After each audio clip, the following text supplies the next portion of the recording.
como ya todos sabemos y como lo venimos escuchando hace muchísimo tiempo, el fósforo es el tercer nutriente más caro en la dieta de parrilleros, luego la energía y la proteína.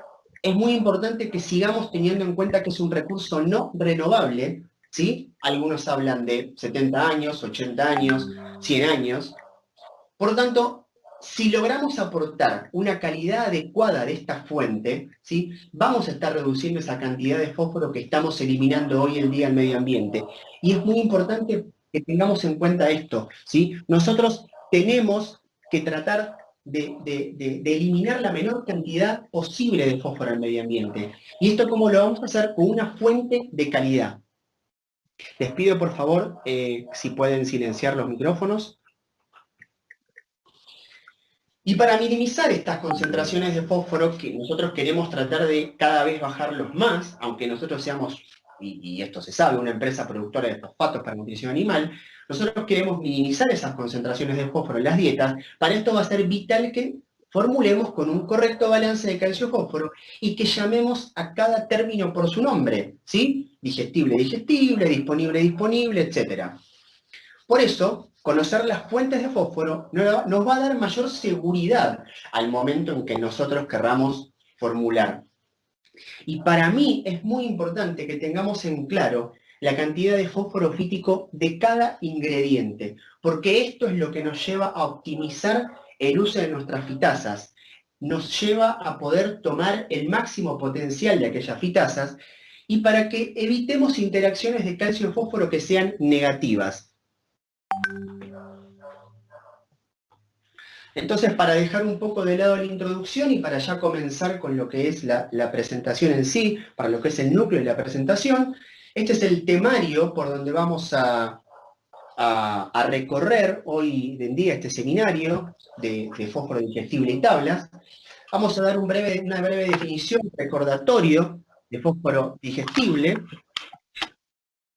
¿sí? Vamos a recordar a los autores. Vamos a hablar de las tablas brasileñas, vamos a hablar de generalidades, del aporte de fósforo, obviamente que siempre vamos a hablar del aporte de fósforo, ¿sí? Vamos a hablar de los muestreos, ¿sí? Tener presente que es una tabla que ya tiene 4 ediciones, ¿sí? Es la 4ª edición. Vamos a hablar de FEDNA, con su última actualización de 2019, ¿sí? Vamos a hablar de las tablas holandesas, ¿sí? El mito de dónde conseguirlas, y cuando me refiero a mito estoy haciendo una especie de broma, porque la verdad que para muchos todavía sigue siendo bastante difícil dónde conseguirla. Ahora creemos que está mucho más accesible, ¿sí? Es una tabla que se ha actualizado en diciembre del 2019.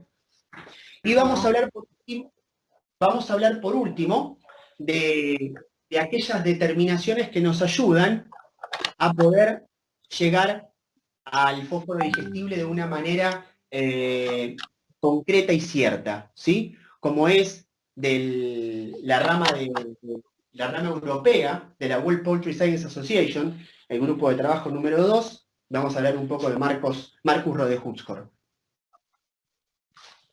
Entonces, cuando le decía que vamos a hacer un rápido recordatorio sobre lo que es el fósforo digestible y algunos términos que siempre andan dando vuelta por allí, y que íbamos a mencionar a sus autores, lo digo básicamente porque es interesante me parece importante que tengamos en cuenta que cuando nosotros hablamos de fósforo digestible, nosotros sabemos que todos esos autores que estamos viendo ahí, Roselina, Marcus, Adiola, Mateo, Rostaño, Vicker, todos ellos hace mucho que están hablando de fósforo digestible.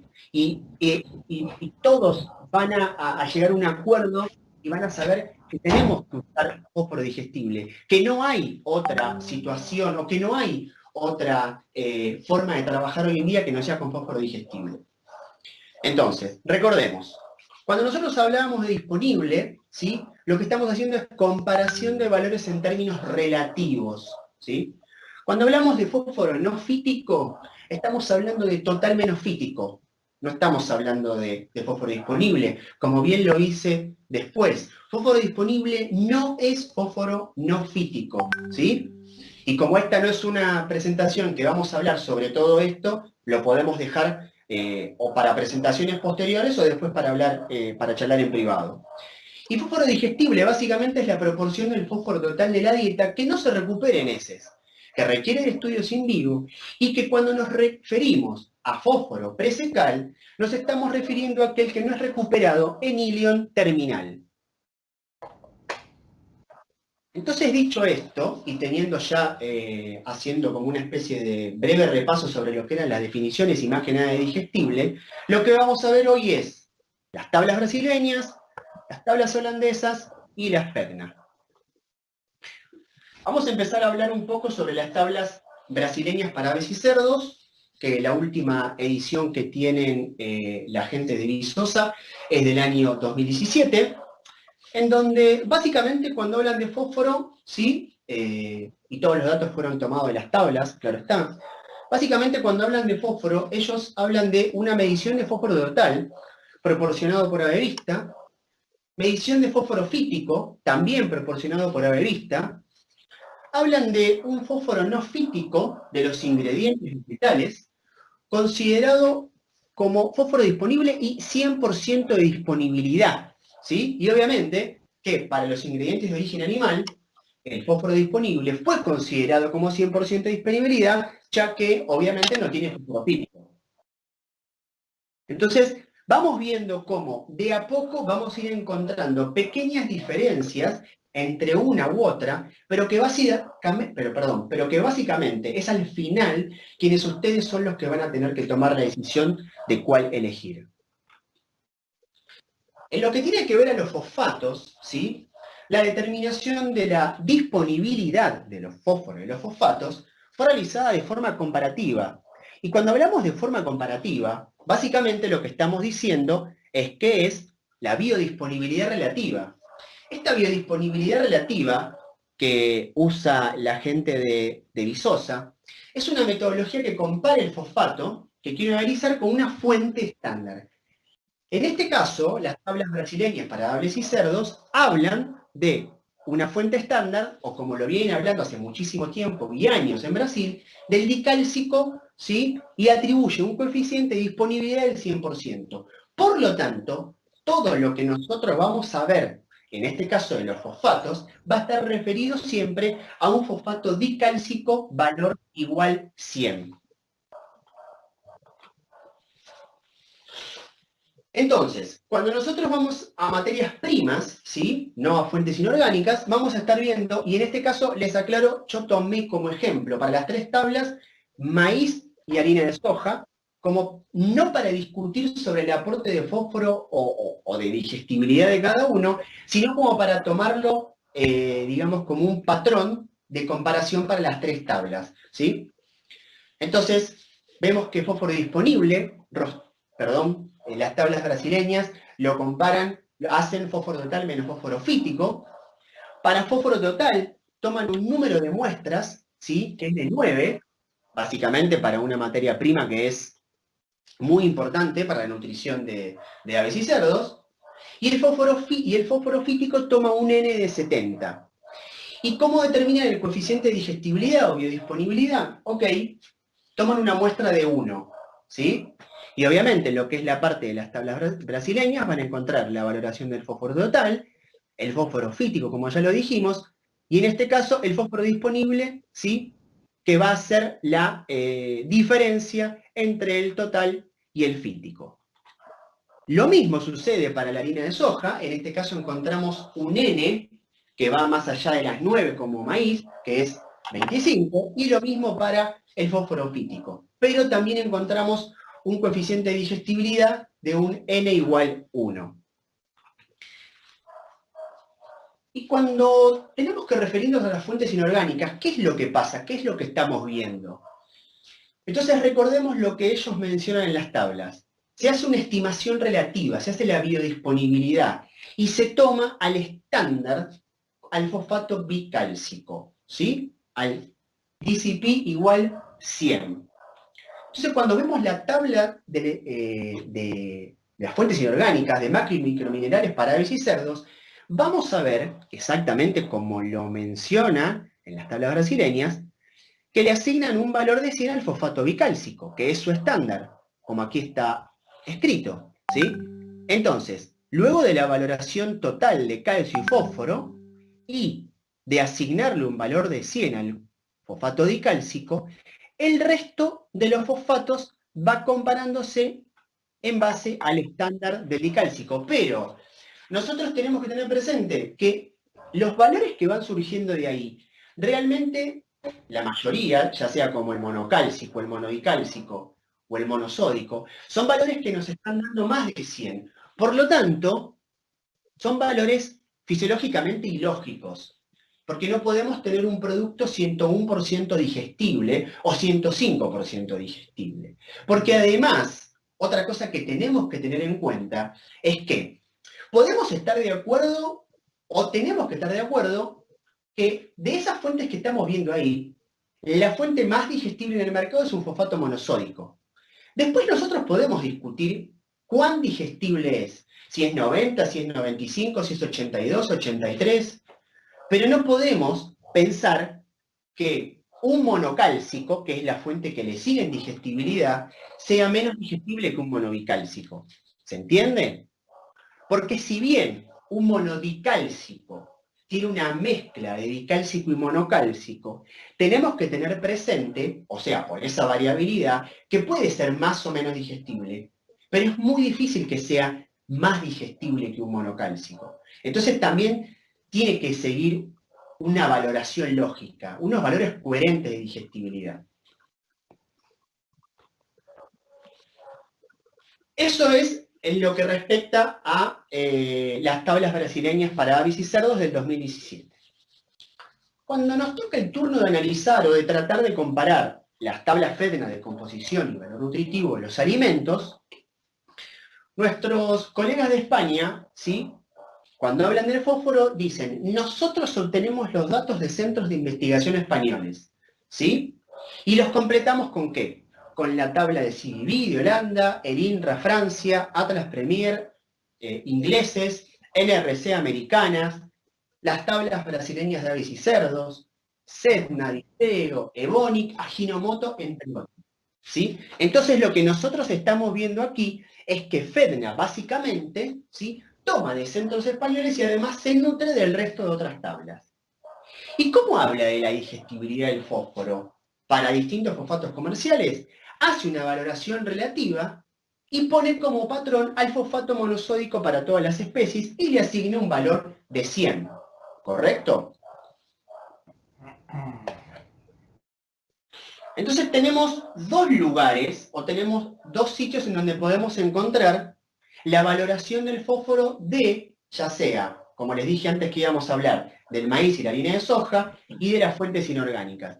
Tenemos, para los que no tenemos la posibilidad de contar con las tablas FEDNA en físico, en el mismo sitio de FEDNA hay un link que los lleva a descargar las tablas en Excel y se van a dar cuenta que tienen varios colores las tablas, ¿sí? Y esos colores representan la fecha de actualización o el año de actualización que le va asignando FEDNA, ¿sí? Entonces, en el Excel nosotros vamos a encontrar esta tabla, que yo la corté y le mostré solamente para los valores que vamos a estar charlando.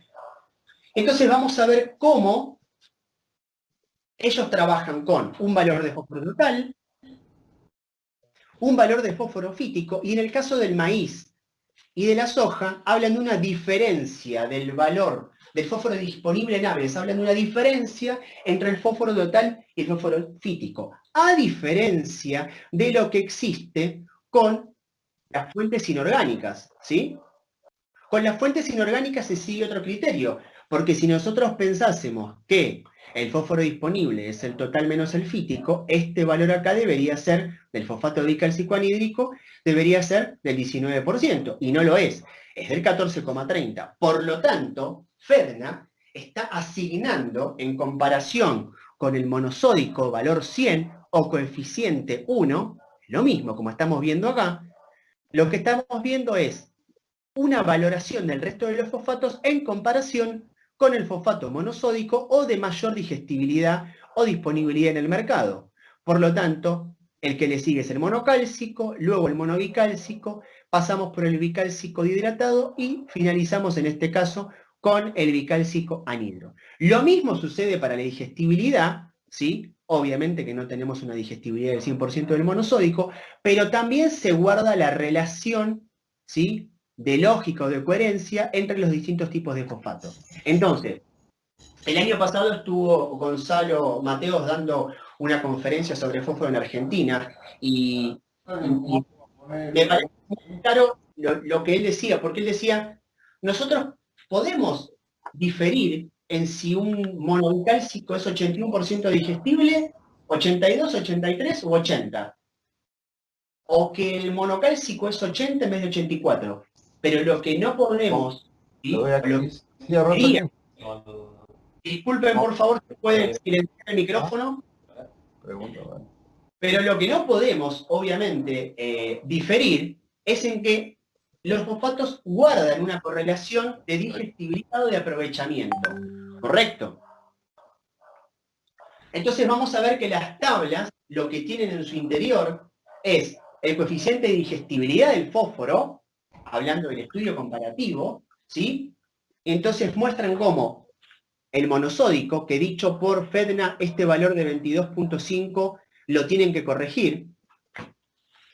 Hablando de la digestibilidad de los productos, también vemos que, primero que se nutren de tablas como el INRA del 2003 y el 2007, luego de Bleu del 2005, de CBB y de otras del CBB del 2005. En este caso no es, digamos, pertinente para nuestro webinar, pero también menciona a lo que es la tabla de rumiantes y dicen que es el coeficiente de absorción real del INRA.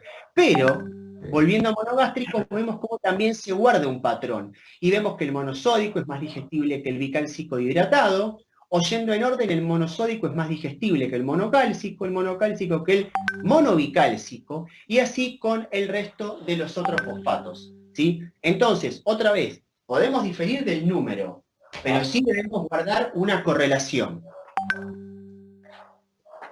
En este caso aquí vemos un error que hay en la tabla, ¿sí?, en lo que sería la parte de la escritura, la edición, donde dice digestibilidad, debe decir disponibilidad, porque en este caso lo que están mostrando es la biodisponibilidad de los fosfatos, y como dijimos anteriormente, la biodisponibilidad del monosódico es valor 100. Por lo tanto, no estamos hablando de digestibilidad, ¿sí? Pero esto es un error, digamos, original de la tabla. Pero acá lo que está mostrando también es de dónde se basan, ¿sí? Estamos sacando la información, o FEDNA saca la información de INRA 2003, y está claro cómo trabajan con el monosódico con un valor 100. Tiene que esperar que él era una opción que... Okay, está bien. Amigos de Panamá, si me están escuchando, les solicitaría por favor si pueden silenciar el micrófono. Muchas gracias. Cuando nos referimos a las tablas de Holanda, ¿sí?, las famosas CBB del 2019, bueno, tenemos que acordarnos o recordar que la última actualización fue en diciembre del 2019, ¿sí? Ya creo que a partir del año 2016 están disponibles en inglés, por lo tanto, ahora para los que podemos entender inglés es un poco más sencillo porque antes estaban, creo que en holandés o en algún idioma parecido. Y cuando ellos se refieren al fósforo, ¿sí?, ellos toman o determinan el fósforo total en sus tablas por espectrofotometría, ¿sí?, como dice ahí la Comunidad Europea por esa regulación, determinan el fósforo fítico por HPLC, y en el cual lo vamos a ver como inositol fosfato en las tablas, y hablan del fósforo digestible, ¿sí?, que desde 1997 está siendo medido por el Animal Science Group, Wageningen University Research, que anteriormente era llamado IDDLO, lo menciono porque hay muchos trabajos en internet que publican con ese nombre, pero que ahora son parte de la unidad de Wageningen. Y lo que es muy importante para nosotros, o para los que creo que trabajan en formulación, es que los análisis que realizan para las tablas se enriquecen de muchas muestras de diversas partes del mundo, ¿sí? Y eso también fue mencionado por Gonzalo el año pasado. No es que solamente analicen muestras de Holanda, no, es al contrario, analizan muestras de diversas partes del mundo y son muchísimas. ¿Cómo van a encontrar las abreviaturas en la tabla holandesa del fósforo? Bueno, básicamente, como lo están viendo ahí, tanto para cerdos como para aves, ¿sí? Y es el fósforo digestible. Y algunas consideraciones que son importantes para tener en cuenta cuando nos referimos a materias primas. Hacen la medición del coeficiente de absorción mediante condiciones estándar en broilers, entre el día 21 y el 24. Están comiendo una dieta semisintética con un contenido de fósforo de 1,8 gramos por kilo, obviamente de fósforo digestible, y de 5 gramos por kilo de calcio. Hacen una corrección para convertir estos valores estandarizados en valores prácticos, ¿sí? ¿Y cómo lo hacen? Para ello aplican relaciones en donde se compara la digestibilidad del fósforo fecal estandarizada a la digestibilidad guial del fósforo, niveles prácticos.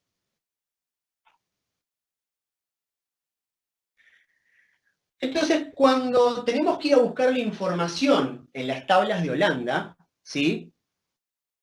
Nosotros vamos a encontrar que, y disculpen que esté, digamos, en un tamaño un poco reducido, pero no me entraba en toda el slide, toda la tabla como para mostrárselo, pero está claro que después, bueno, obviamente si lo quieren yo se las puedo enviar, entonces van a poder verlo más en detalle tranquilo y agrandarlo ustedes en sus casas.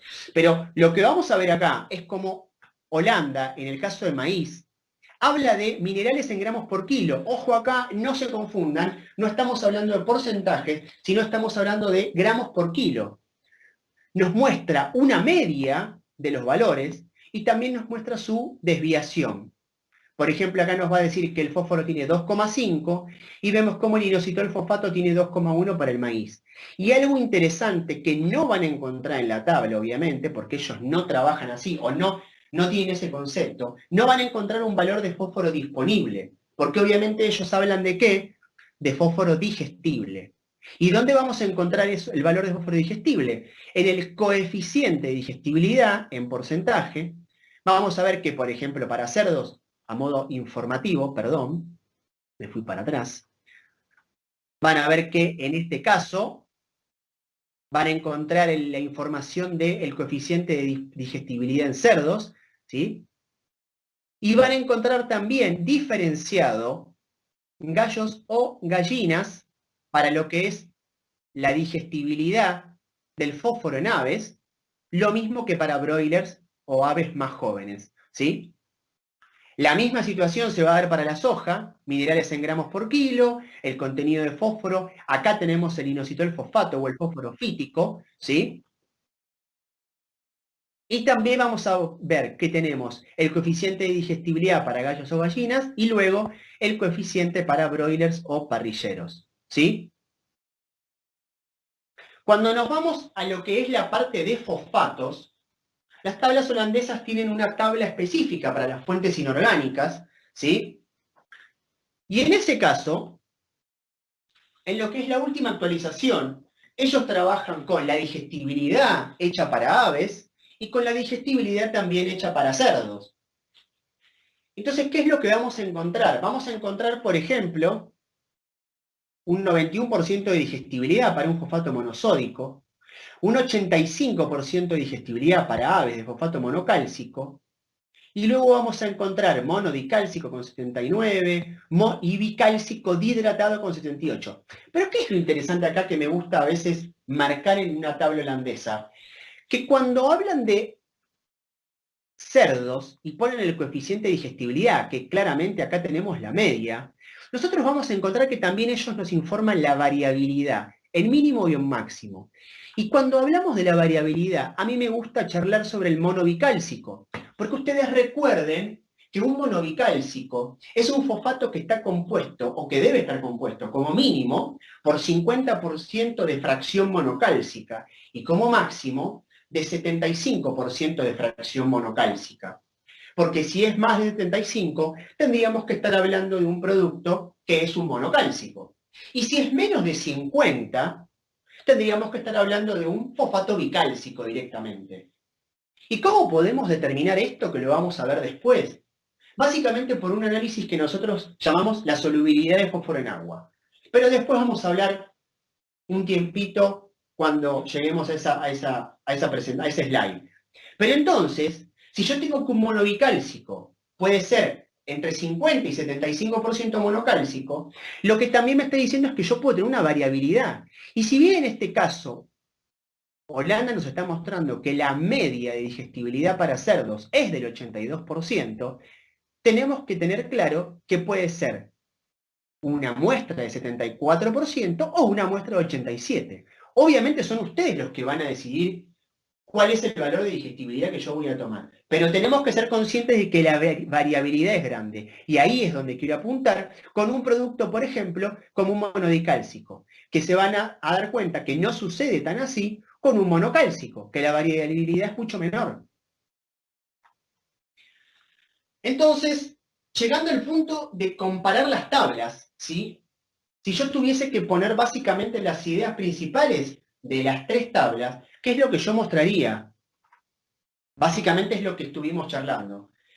Que las tablas brasileñas hablan de un fósforo total medido o solicitado o en conjunto con la gente de Averista, lo mismo que para el fósforo fítico, que hablan de un fósforo disponible que se determina fósforo total menos fósforo fítico, ¿sí? Que básicamente es el fósforo no fítico, y que trabajan sobre un fósforo digestible de biodisponibilidad relativa, que como ya explicamos, es un estándar, en el caso de Brasil, de dicálcico.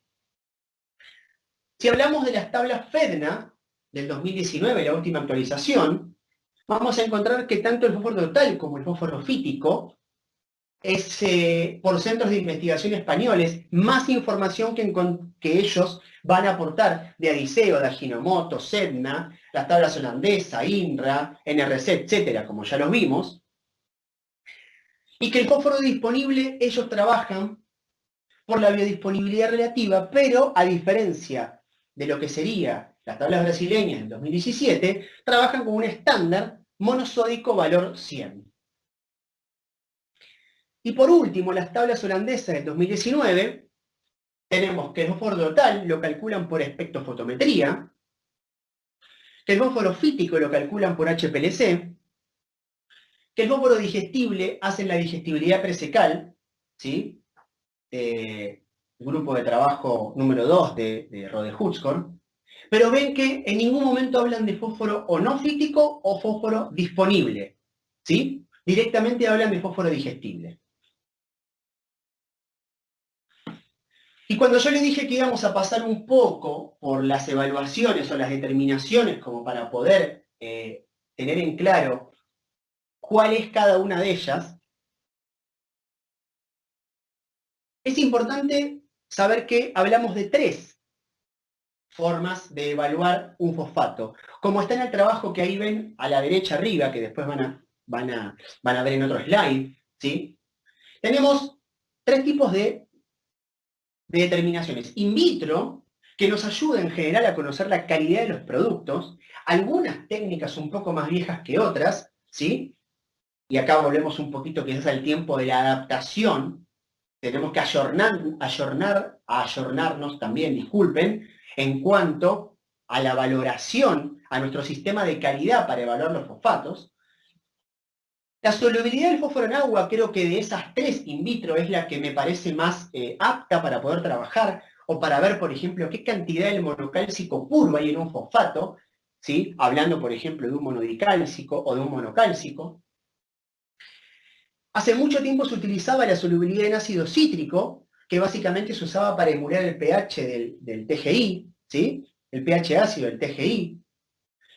Y también hace muchísimos años se utilizó la solubilidad de citrato de amonio alcalino, que lo que hacía básicamente era indicarnos la presencia del fosfato tricálcico. En ese trabajo que están viendo ahí arriba, dicen que la solubilidad de citrato de amonio alcalino data más o menos del año 1940, por ahí, por la Segunda Guerra Mundial.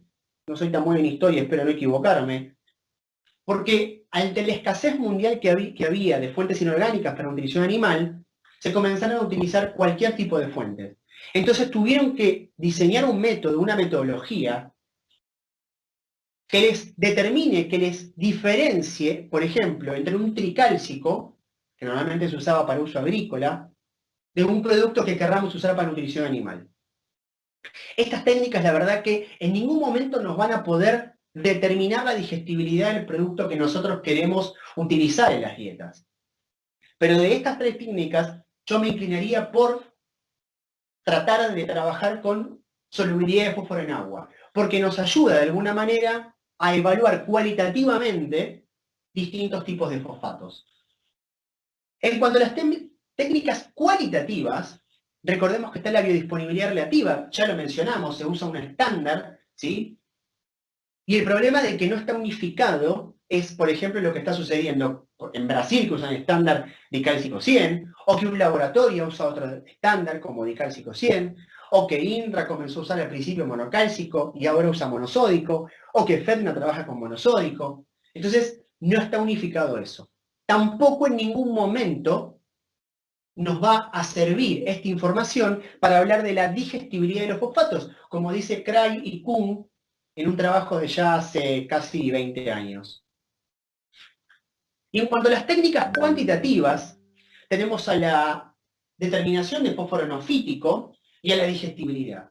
Está claro que el fósforo enofítico nos puede ayudar a entender un poco lo que pasa en diferentes materias primas, pero no nos va a servir para evaluar o para determinar la digestibilidad de un producto. Primero porque los fosfatos no tienen fósforo fítico, por lo cual, entre comillas, debería ser 100. Y segundo porque se determinó que no todo el fósforo no fítico es aprovechable y que a su vez no todo el fósforo fítico es no aprovechable. Y por último tenemos las técnicas de digestibilidad, que podemos tener la aparente y la presecal, como ya vimos. Y en este caso lo que a nosotros nos interesa es la presecal.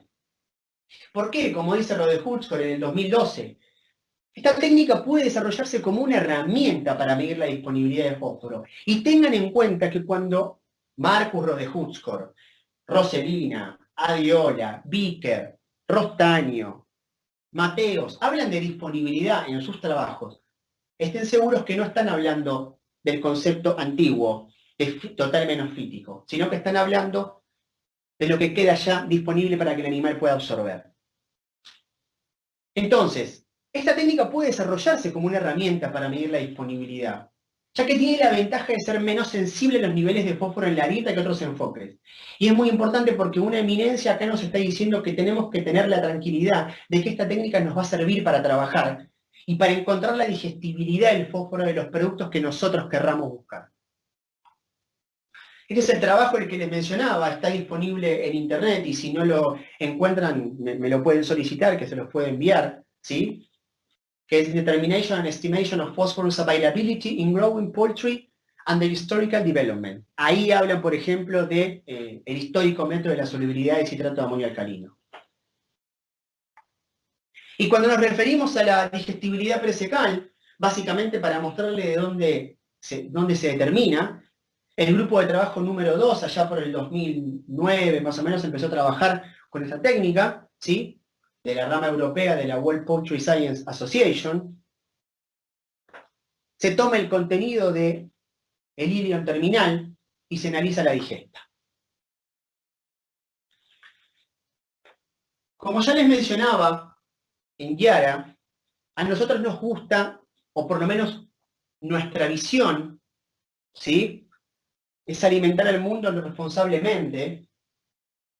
Entonces nosotros también queremos trabajar con lo que es una red de trabajo, una red de laboratorios de los más importantes a nivel mundial, en los cuales nosotros realizamos nuestras investigaciones con ellos en nuestros fosfatos. En el caso de cerdos trabajamos con Illinois, la Universidad Autónoma de Barcelona, el Instituto Christian Albrecht. Cuando hicimos determinaciones en aves, trabajamos con la Universidad Politécnica de Madrid, Wageningen, West Virginia University, Avimetría en Argentina. ¿Cuáles son las conclusiones que me gustaría que se lleven como más importantes sobre este tema que para nada buscó ser un tema técnico, sino que estamos tratando de ser prácticos, porque para todo lo que es definiciones de fósforo, de digestibilidad, tenemos a muchas eminencias que lo pueden hacer muchísimo mejor que yo. Que la excreción de fósforo tiene un impacto totalmente negativo en el medio ambiente, porque la reserva de roca fosfórica no es infinita. Y además algo que no puse, que es una de las primeras cosas que también debería haber puesto, la pérdida de dinero que tenemos eliminando fósforo al medio ambiente. Pero ¿qué es lo que sí podemos hacer? Podemos ajustar el contenido de fósforo en las dietas. ¿Para qué? Para reducir esa excreción. Y todo esto lo podemos hacer empleando fuentes de fósforo de buena calidad. Y esas fuentes de fósforo de buena calidad tenemos que asegurarnos que los proveedores nos brinden las herramientas para que ustedes puedan determinar si estamos trabajando con un producto de buena calidad o no. Porque eso los hará eliminar ese margen de seguridad, como decía Linde en el 2018, muchas veces excesivo. Y además, algo que es muy importante para nosotros también, incluyendo las fitasas para hidrolizar el fitato. Es muy importante que conozcamos el nivel de fósforo fítico, porque es muy importante saber cómo nuestra fitasa va a actuar. El fin de semana, hablando con un colega que está escuchando aquí la reunión de Panamá, me comentaba sobre las experiencias que ellos habían hecho. Me parece muy enriquecedor que cada uno de nosotros, que cada una de las empresas puedan hacer las experiencias con su propia fitasa, con sus propios niveles, es lo que los va a llevar a la máxima eficiencia. Evidentemente los nutricionistas son los que tienen la última palabra. Está claro que los animales van a dar su veredicto, pero nosotros en Yara acercamos herramientas y soluciones para facilitar esta toma de decisiones. Bueno, desde ya esto ha sido todo. Les agradezco mucho por que hayan participado.